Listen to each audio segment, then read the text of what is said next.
இது ஒரு CBN தயாரிப்பு. நீங்கள் பார்த்துக் கொண்டிருப்பது ஒரு புதிய வாழ்க்கை நிகழ்ச்சி. வணக்கம். ஒரு புதிய வாழ்க்கை நிகழ்ச்சிக்கு உங்களை அன்புடன் வரவேற்கிறோம். இந்த நிகழ்ச்சியின் மூலமாக உங்களை சந்தித்ததில் ரொம்பவே சந்தோஷப்படுறோம். இந்த மாதம் முழுவதும் குழந்தை வளர்ப்பு அந்த தலைப்பில் தியானம் செஞ்சுக்கிட்டு இருக்கோம். அந்த வகையில் இன்றைக்கி நம்ம பார்க்க இருப்பது தீய குழந்தை வளர்ப்பின் விளைவுகள் பற்றி தான் பார்க்க போகிறோம். இந்த தீய குழந்தை வளர்ப்பினால் குழந்தைங்க ரொம்பவே பாதிக்கப்படுவாங்க, ஒரு அதிர்ச்சிக்குள்ளாகிடுவாங்க. அப்படிப்பட்ட பிள்ளைங்களை மறுபடியும் நம்ம எப்படி அதை மீட்டு கொண்டு வரணும் அதையும் பார்க்க போகிறோம். பொதுவாகவே இந்த தீய குழந்தை வளர்ப்பு அப்படின்னா அவங்க குழந்தைங்களோட அன்பாக உட்கார்ந்து பேச மாட்டாங்க. அந்த குழந்தைங்கள அப்படியே ஒதுக்கி வச்சுருவாங்க. அப்படியே வெறுப்புணர்வு வர ஆரம்பிச்சிடும். ஒருவேளை அப்படிப்பட்ட சூழ்நிலை உங்கள் வீட்டிலே வருதா, இதை நீங்கள் உஷாராக கவனித்து பார்த்துக்கோங்க. இப்படிப்பட்ட ஒரு நிலை நம்ம வரவிடக்கூடாது. இதை பற்றி இன்னும் நம்ம நல்லா தெரிஞ்சுக்க இப்போ ஒரு சாட்சியை பார்க்க இருக்கிறோம். ஹேசல் பெர்னாண்டஸ் அவங்கள நம்ம சந்திக்க போகிறோம். இவங்க அப்பாவுடைய கோபம் இவங்களை ரொம்பவே பாதிச்சிருக்கு. காலப்போக்கில் என்ன ஆயிருக்கு, இவங்க அப்பாவுக்கும் இவங்களுக்குமே ஒரு பாசமே இல்லாமல் போயிருச்சு. நாளடைவில் என்னாச்சு, இவங்க மற்றவங்க கிட்ட வெறுப்பை காட்டினாங்களா அல்லது அன்பை காட்டினாங்களா, அவங்க அப்பாவை இவங்க மன்னிச்சாங்களா, எப்படி இவங்க ஒரு புதிய வாழ்க்கை பெற்றுக்கொண்டாங்க அப்படின்னு அவங்க சொல்கிறாங்க. வாங்க பார்க்கலாம். ஹேசல் பெர்னாண்டஸ் உடைய தந்தை தன் குடும்பத்தை மிகவும் நேசித்தார். ஆனால் அவருடைய கோபம் அவர் குடும்பத்தை மிகவும் பாதிக்க ஆரம்பித்தது. பாத்திரங்களை உடைப்பாரு, அப்புறம் கதவை உடைப்பாரு. அவர் கையில் எது கிடைச்சாலும், அது கத்தியா இருந்தாலும் சரி, அருவாமனையா இருந்தாலும் சரி, அதை எடுத்து வீசிடுவாரு. இது எங்களை ரொம்பவும் பயப்பட செஞ்சது. திடீர்னு நடு ராத்திரியில எந்திரிச்சு கத்துவாரு, கூச்சல் போடுவாரு, அழ ஆரம்பிப்பாரு. அதனாலே நாங்க தூக்கத்திலிருந்து பயந்து எந்திரிச்சிடுவோம். ஹேசலுடைய தந்தையின் கோபம் அவருடைய உறவை பாதித்தது. நான் எப்போவுமே அவர்கிட்ட எந்த ஆலோசனையும் கேட்டதில்லை. நான் அவரை விட்டு விலகி வந்துட்டேன். நான் என்னோட அம்மா கிட்ட ரொம்ப நெருங்கி பழக ஆரம்பித்தேன். எனக்கு அப்பா கிட்ட நெருங்கிறது ரொம்ப பயமாக இருக்கும். ஏன்னா என் அப்பா கிட்ட இருந்து எனக்கு சரியான அன்பு கிடைக்கல. காலங்கள் செல்ல செல்ல ஹேசல் தன்னுடைய மேல் படிப்புக்காக குவைத்தில் இருந்து பெங்களூருக்கு சென்றார். அந்த நேரத்தில் ஹேசல் மற்றும் அவருடைய தாயாருக்கு இயேசுவை பற்றி தெரிய வந்தது. படிப்பை முடித்த பிறகு ஹேசல் குவைத்துக்கு திரும்பி போன போது அவருடைய மாமா அவரிடம் இருந்து ஒரு குறையை பற்றி எடுத்துச் சொன்னார்.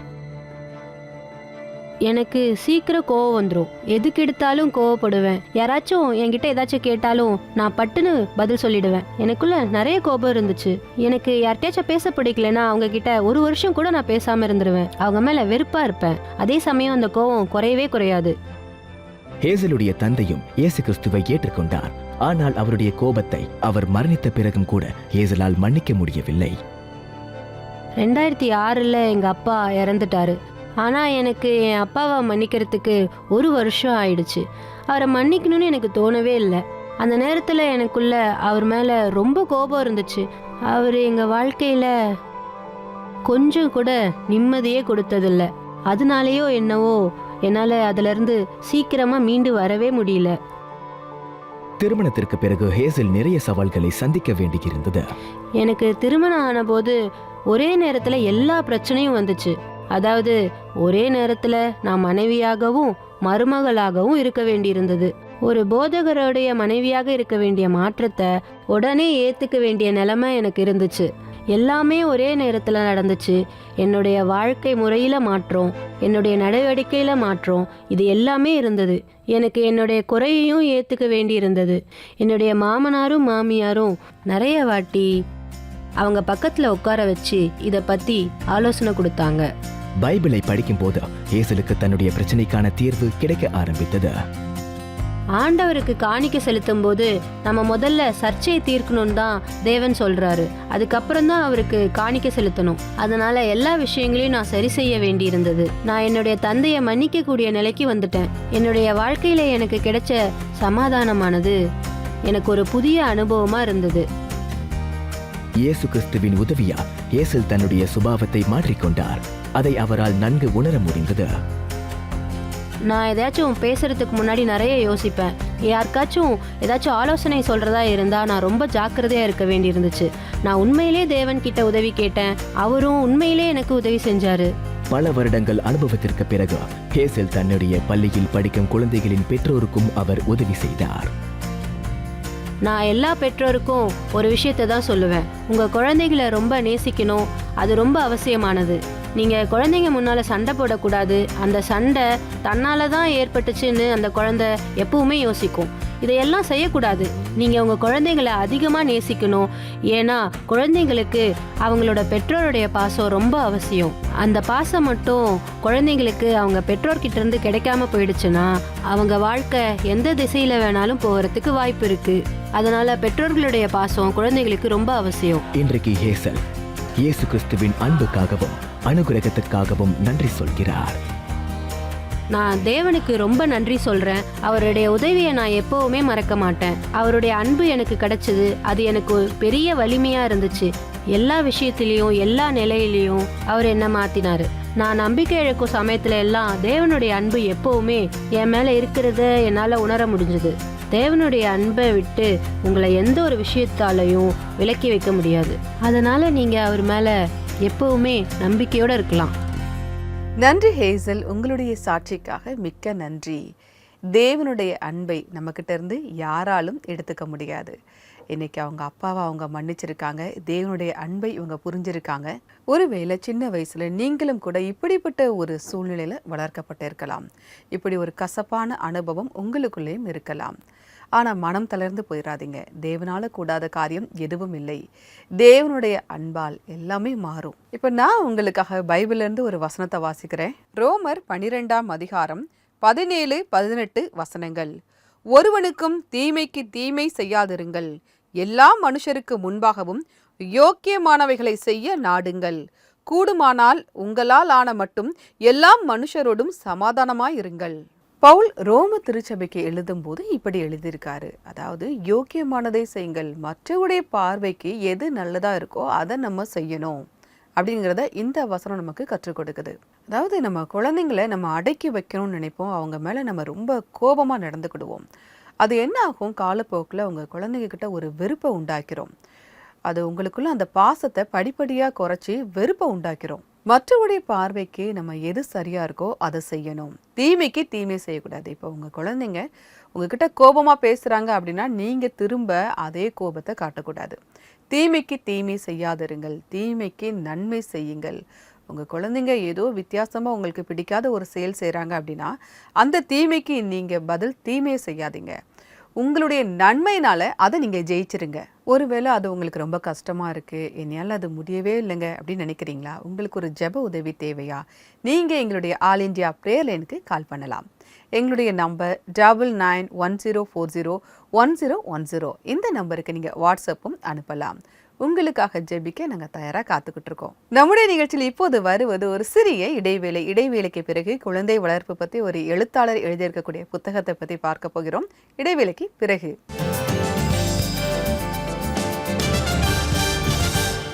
பேரண்ட்ஸ் பிரேயர் லைன் பிப்ரவரி 8 மற்றும் 18ஆம் தேதிகளில் மதியம் 3 மணிக்கு CBN இந்தியா யூடியூப் சேனல்ல லைவ் வர போறாங்க.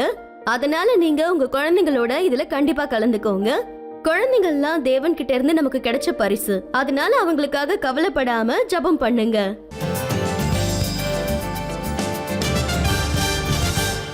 வெல்கம் பேக் டு ஒரு புதிய வாழ்க்கை. குழந்தை வளர்ப்புல இன்னைக்கு நம்ம ஒரு தீய குழந்தை வளர்ப்பு அதை பத்தி தான் பார்த்துட்டு இருக்கோம். இது மாதிரி தீய குழந்தை வளர்ப்புனால பாதிக்கப்பட்டவங்க ஒரு அதிர்ச்சியில இருக்கிற மாதிரியே இருப்பாங்க. அதுல இருந்து அவங்களை எப்படி மீட்டு கொண்டு வரலாம் அதையும் பார்த்துட்டு இருக்கோம். இது எவ்வளவு கஷ்டம் அப்படிங்கிறத இதால பாதிக்கப்பட்ட ஒருத்தட்ட கேட்கும்போது தான் தெரியும் இது எந்த அளவுக்கு ரொம்ப கஷ்டத்தை கொடுக்கும் அப்படிங்கிறத. இப்போ நம்ம எழுத்தாளர் டாக்டர் ஹெப்சிபா டைட்டஸ் அவங்கள நம்ம சந்திக்க போகிறோம்.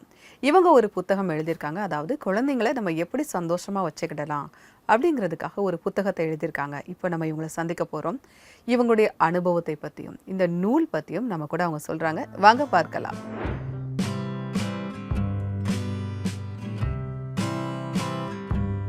ஹாய், இது வரைக்கும் நான் உங்களை பார்க்காம இருந்திருக்கலாம். என் பேரு ஹெப்சிபா.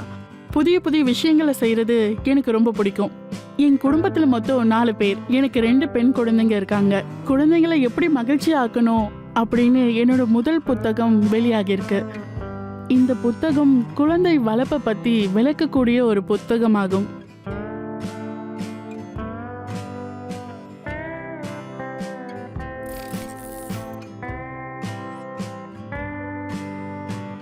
குழந்தைகளுக்கு உதவி செய்வது, உத்வேகம் தருவது, அவர்களோட எதிர்காலத்துக்காக நம்மளோட வீட்டை ஒரு பாதுகாப்பான இடமா மாத்துறது ரொம்ப அவசியம். எப்போதும் ஒன்று மட்டும் மனசில் வச்சுக்கணும், குழந்தைங்களுக்கு நம்ம மேலே நம்பிக்கை இருக்கணும். ஒரு குழந்தை தவறு செய்யும்போது அந்த குழந்தைக்கான ஒரு பாதுகாப்பான இடத்தை ஏற்படுத்தி தருவது அவசியம். அது எப்படிப்பட்ட பாதுகாப்பான இடம்னா, அவங்களுக்கு ஏதாவது உதவி தேவைன்னா அவர்கள் நம்ம விட்டு ஓடி விலகாம ஓடி வந்த நிமிடம் உதவி கேட்கணும். எக்ஸாம்பிளுக்கு என்னோட குழந்தை பரீட்சையில் ரொம்ப கம்மியாக மார்க் எடுத்திருந்தா. அவள் அந்த மார்க்கை என்கிட்ட காட்டாமல் மறைச்சிருக்கா. சில நாட்களில் நான் ஸ்கூலுக்கு போக வேண்டிய சூழ்நிலை வந்துச்சு. அப்போ அவள் குறைவாக மார்க் எடுத்தது எனக்கு தெரிய வந்துச்சு. அப்போ ஒரு பேரண்டாக நான் அவகிட்ட சொன்னேன், இந்த முறை பரவாயில்ல, அடுத்த முறை நல்லா எழுதுன்னு சொன்னேன். குழந்தைகளுக்கு எப்பவுமே ஒரு பயம் நிறைந்த சூழ்நிலை, அவமானமான சூழ்நிலையை ஏற்படாம பார்த்துக்கணும்.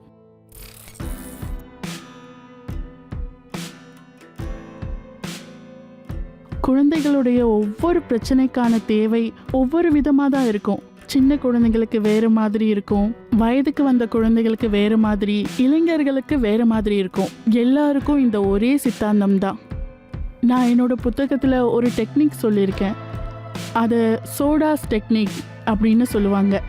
எஸ் சிச்சுவேஷன், ஓ ஆப்ஷன், டி டிஸ்அட்வான்டேஜ் அதாவது தீமைகள், ஏ அட்வான்டேஜ் அதாவது நன்மைகள், எஸ் சொல்யூஷன் அதாவது தீர்வு. ஒவ்வொரு பிரச்சனைக்கும் ஒரு தீர்வு இருக்கும். ஒவ்வொரு சூழ்நிலைக்கும் குறைகள் நிறைகள் என்று இருக்கும். நன்மைகள் மற்றும் தீமைகள் பற்றி ஆய்வு செய்ய வேணும். நம்ம குழந்தைகளுக்கு நம்ம வேற வேற மனிதர்கள் கிடையாது அப்படின்னு புரிய வைக்கணும். நம்ம எல்லாரும் ஒரே குடும்பத்தில் உறுப்பினராக இருக்கோம், நம்ம எல்லாரும் ஒரு குழுவாக இருக்கணும் அப்படின்னு சொல்லணும்.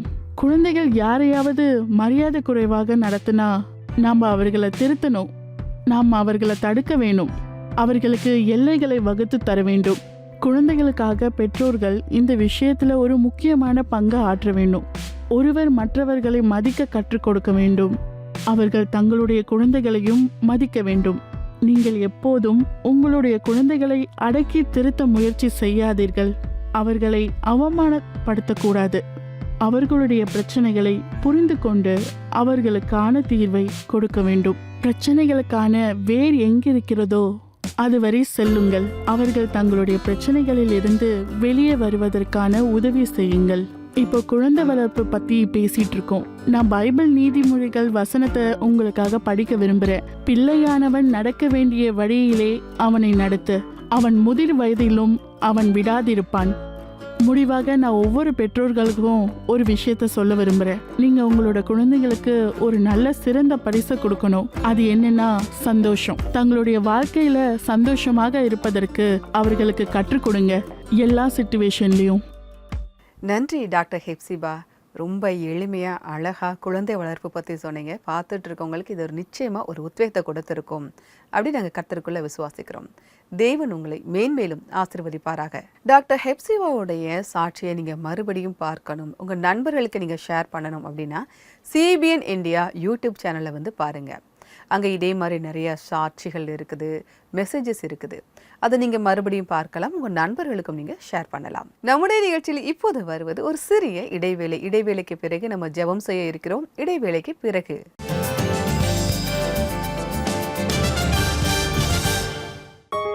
குழந்தைகள், இவர்கள் பைபிள் வசனங்களை தெரிந்து கொண்டு வளர்வதற்கு நாம் விரும்புகிறோம். இப்பொழுது சூப்பர் புக் மூலமாக பைபிள் சத்தியங்களை குழந்தைகள் சுவாரஸ்யமான முறையில் கற்றுக்கொள்ளலாம். பென்யமீன் அவங்களோட இருக்கான். இந்த சூப்பர் புக் பைபிள் ஆப்பில் இதே போல்தான் வேடிக்கையான விஷயங்கள் இருக்கிறது. அது உங்கள் குழந்தைகளுக்கு மிகவும் பிடிக்கும். நல்ல விளையாட்டுகளை விளையாடுதல், நல்ல நல்ல வீடியோக்களை பார்த்தல், பைபிள் கதாநாயகர்களை இன்னும் நன்றாக தெரிந்து கொள்ளுதல் மற்றும் பைபிள் வசனங்கள், இவைகள் எல்லாவற்றையும் குழந்தைகள் வேடிக்கையான முறையில் கற்றுக்கொள்வார்கள். சூப்பர் புக் பைபிள் ஆப் இன்றைக்கு ஆப் ஸ்டோர் அல்லது பிளே ஸ்டோர்ல இருந்து டவுன்லோட் செய்யுங்கள்.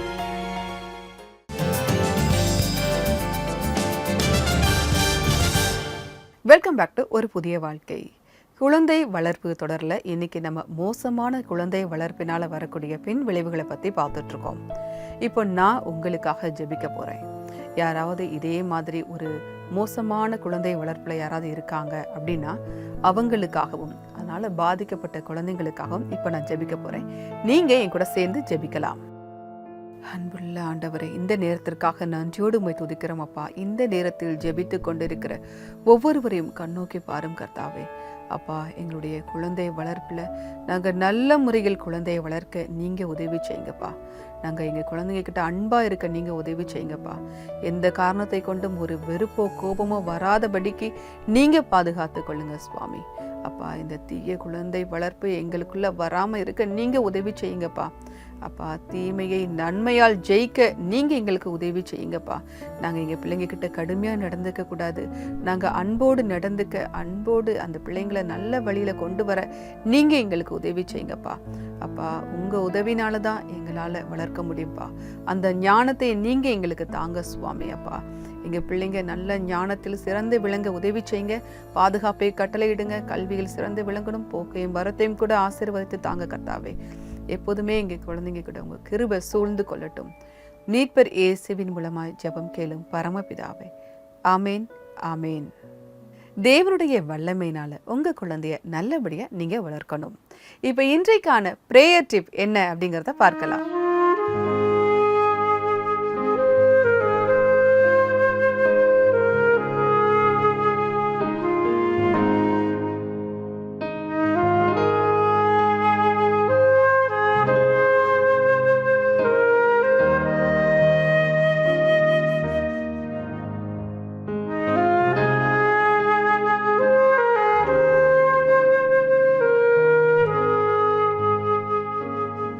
பைபிள்ல நம்ம பார்க்குறோம், ஒவ்வொருத்தரும் ஜெபிக்கிற முறைகளை நம்ம பார்க்குறோம். ஏலியா தீர்க்கதரிசி முகம் குப்புற விழுந்து சாஷ்டாங்கமாக விழுந்து ஜெபிக்கிறத நம்மளால பார்க்க முடியுது. அதே தானியேல் ஜெபிக்கும் போது எருசலேமை நோக்கி அவர் முழங்கால் படியிட்டு ஜெபிக்கிறத நம்மளால பார்க்க முடியுது. மோசே தன்னுடைய கைகளை உயர்த்தி ஜெபிக்கிறத நம்மளால பார்க்க முடியுது. நீங்க கூட ஜெபிக்கும் போது கைகளை உயர்த்தியோ முழங்கால் படிக்கிட்டோ நிச்சயமா நீங்க ஜெபிக்கும் போது அந்த வல்லமையை உங்களால பெற்றுக்கொள்ள முடியும். அப்படியே இன்றைக்கான பைபிள் வசனம் என்ன அப்படிங்கறத பார்ப்போம். ஒருவரை ஒருவர் தாங்கி ஒருவர் பேரில் ஒருவருக்கு குறைபாடு உண்டானால் கிறிஸ்து உங்களுக்கு மன்னித்தது போல ஒருவருக்கொருவர் மன்னியுங்கள். கொலோசேயர் 3:13. ஒரு பெற்றோரா உங்க குழந்தைங்களுக்கு நீங்க நிறைய தடையை கூட ஏற்படுத்தியிருக்கலாம். ஒருவேளை மோசமான குழந்தை வளர்ப்பினால நீங்க பாதிக்கப்பட்டவங்களா இருக்கலாம். அப்படி இல்லை அப்படின்னா மோசமான குழந்தை வளர்ப்பை இப்போ நீங்க செஞ்சுட்டு இருக்கலாம். அப்படி இருக்கீங்க அப்படின்னா இந்த வசனத்துல நம்ம பார்த்த மாதிரியே ஒருவருக்கொருவர் மன்னியுங்கள். இன்னைக்கு மோசமான அந்த குழந்தை வளர்ப்பு நீங்க பாதிக்கப்பட்டிருக்கீங்களா? உங்க அப்பா அம்மாவை நீங்க தயவு செஞ்சு மன்னிச்சிருங்க. உங்களுக்கு அது கஷ்டமா இருந்தா கூட ஆண்டவராகிய இயேசு கிறிஸ்துவின் வல்லமையினால உங்களால நிச்சயமா மன்னிக்க முடியும். இப்போது நம்முடைய நிகழ்ச்சியில் ஒரு ஆராதனை பாடலை பார்ப்போம்.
இந்த பாடலை பாடிய குழுவினருக்கு எங்களுடைய நன்றி. தேவன் உங்களை ஆசீர்வதிப்பாராக. இயேசு கிறிஸ்துவனுடைய தியாகத்தை பற்றி இந்த பாடல் நமக்கு சொல்லுது.